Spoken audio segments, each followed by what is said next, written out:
Langsung saja di segmen ini saya berikan kesempatan kepada Pak Sigit Pamungkas selaku tenaga ahli utama KSP mewakili pemerintah untuk bisa memberikan tanggapannya mengenai usulan dari partai ini, Pak. Ya, terima kasih.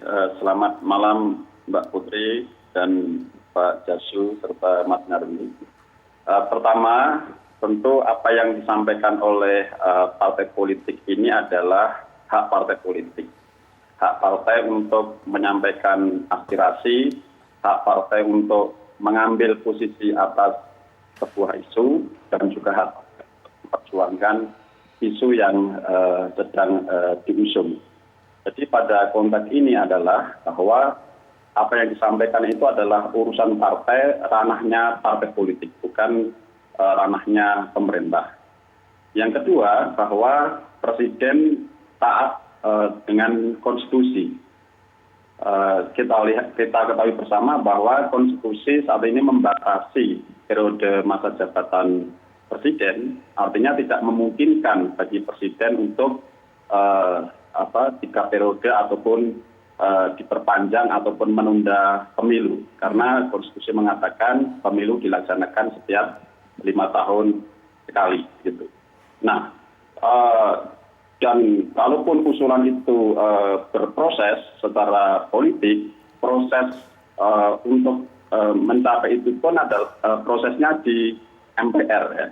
Ada DPR di sana, ada DPD, yang lagi-lagi adalah bahwa ini ranahnya partai politik, bukan, dan DPD, bukan ranahnya pemerintah. Dan kita ketahui bersama juga bahwa untuk penyelenggaraan pemilu 2024, pemerintah bersama dengan DPR dan KPU sudah menetapkan jadwal pemilu 14 Februari 2024. Pemerintah juga dan dengan DPR juga sudah memilih anggota KPU dan Bawaslu yang akan menyelenggarakan pemilu 2024. Artinya adalah bahwa Presiden sampai dengan saat ini, pemerintah sampai dengan saat ini tetap pada jalur konstitusional untuk menyelenggarakan pemilu tahun 2024 sebagaimana yang dimandatkan oleh konstitusi. Ya, baik, kita dapatkan sikap tegas dari pemerintah. Prof Denny, mungkin langsung saja diberikan tanggapan mengenai usul ini. Walaupun tadi Pak Jazil sudah mengatakan kalau memang mau mewujudkan usul ini ya memang butuh proses panjang, tapi mungkin nggak Prof Denny, dan apa efeknya bagi demokrasi tanah air ini? Mbak, kalau terkait dengan usul ini, tentu jawaban tata negara adalah tidak mungkin. Karena perubahan undang-undang dasar yang digaungkan untuk bisa melegalkan penundaan pemilu ini, itu seharusnya bukan menjadi jalan yang ditempuh. Karena sedari awal penundaan pemilu ataupun penambahan masa jabatan presiden, parlemen, bahkan kepala daerah karena tertundanya pemilu itu bertabrakan langsung dengan Undang-Undang Dasar 45. Jadi kalau ada yang mengatakan hanya bisa dengan merubah Undang-Undang Dasar, itu pun keliru. Karena berarti perubahan Undang-Undang Dasar dilakukan untuk melegitimasi suatu pelanggaran Undang-Undang Dasar itu sendiri. Karena itu saya mengatakan dalam satu kesempatan ini adalah constitutional contempt of constitution, pelecehan terhadap konstitusi. Nah, tentu ada berpendapat bisa lewat konvensi dan lain-lain. Tapi menurut saya itu justru membenarkan sesuatu yang sedari awal bertentangan dengan prinsip dasar konstitusi itu sendiri, yaitu konstitusionalisme.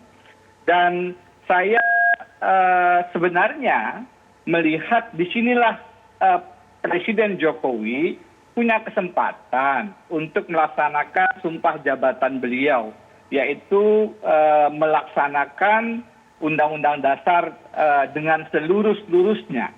Nah, secara prosedur ini dikatakan dilakukan oleh partai politik. Nanti kalau perubahan Undang-Undang Dasar dilakukan di MPR. Tetapi kita sama-sama paham Presiden adalah Chief of State, kepala negara, Chief of Executive, Dan dalam konteks koalisi, karena beliau memimpin kabinet yang terdiri dari partai-partai, beliau juga adalah chief dari coalition. Jadi coalition itu akan mendengar presiden, apalagi ketua umum partai, apalagi yang duduk sebagai menteri seperti Erlangga Hartarto. Karena itu tidak bisa sebenarnya presiden seakan-akan menyerahkan ini kepada proses dan kemudian nanti mengalir, ujungnya beliau bisa mengatakan ternyata ini adalah proses perubahan Undang-Undang Dasar 45. Tidak bisa demikian. Sekarang presiden harus tegas mengatakan bahwa ini melanggar konstitusi dan karenanya tidak bisa dilakukan. Demikian sikap yang seharusnya. Karena kita tahu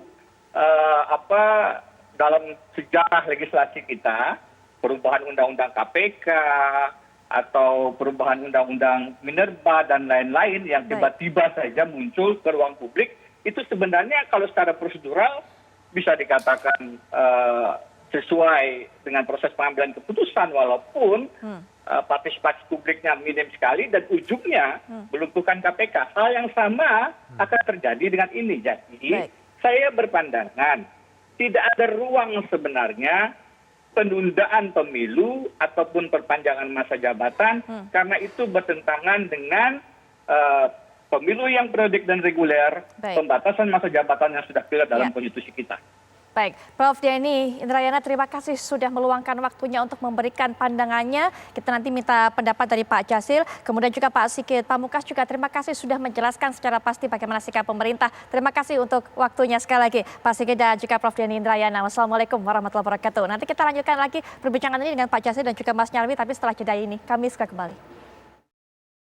Baik, di segmen penutup ini langsung saja kami persilakan kepada dua narasumber, Pak Dzasil dan juga Mas Nyarwi untuk closing statement atau statement penutup. Pak Dzasil, apalagi tadi Prof. Denny sudah menjelaskan adanya ide seperti itu ataupun usul seperti itu, ini merupakan pelecehan terhadap konstitusi. Monggo Pak, silakan. Prof. Denny lupa bahwa konstitusi itu hasil dari politik, proses politik. Dan kita sudah baca saja di undang-undang pasal terkait perubahan undang-undang pasal 37. Kita sudah berapa kali, 4 kali kita merubah konstitusi. Jadi konstitusi itu bukan sesuatu yang tidak bisa dirubah. Dalam konstitusi itu sendiri diberikan aturannya. Kapanpun bisa dirubah dengan prasyarat-prasyarat yang ada, kecuali merubah bentuk negara kesatuan Republik Indonesia. Jadi ada di situ baca pasal 37. Baik Pak Dzasil, mohon maaf saya potong karena waktu terbatas, singkat saja mungkin Mas Nyarwi. Ya, yang pertama begini, harus kita pilih ya, partai itu juga punya hak untuk menyuarakan dan mengawal diskusi ya, misalnya mengusulkan kayak ini juga ya, penundaan dan seterusnya, ataupun suara dari rakyat lah ya. Nah, tetapi juga penting juga bahwa partai itu juga kemudian berjalan dalam rel konstitusi, termasuk memastikan adanya proses demokrasi yang terjaga dengan pemilu yang reguler gitu ya, seperti itu contohnya. Ya, tapi memang tantangan partai Put ya. Ini Gus Dzasil juga pasti tahu bagaimana mewujudkan kinerjanya itu real manfaat di masyarakat. Nah, jadi partai ini juga ada dilema. Jadi wajar kalau ini masih dibuka, tetapi sekali lagi kita berharap ya, termasuk Gus Dzasil, semangat merawat demokrasi kita ini juga harus sama-sama kita jaga dan kita berharap Put, ini terus bergulir wacananya tapi dengan sehat. Dengan sehat. Baik, kita tunggu juga nanti bagaimana kelanjutannya. Mas Nyarwi, terima kasih sekali kehadirannya di studio memberikan pandangan. Pak Dzasil, terima kasih sekali meluangkan waktunya untuk bisa juga menjelaskan alasan-alasan dari usul ini. Selamat malam. Wassalamualaikum warahmatullahi wabarakatuh. Sehat selalu. Dan pemirsa, perbincangan ini sekaligus juga menutup jumpa kita di Apa Kabar Indonesia Malam. Episode kali ini kami kembali esok 18.30 Indonesia Barat. Jangan sampai Anda lewatkan. Saya Putri Viola pamit. Selamat malam. Sampai jumpa.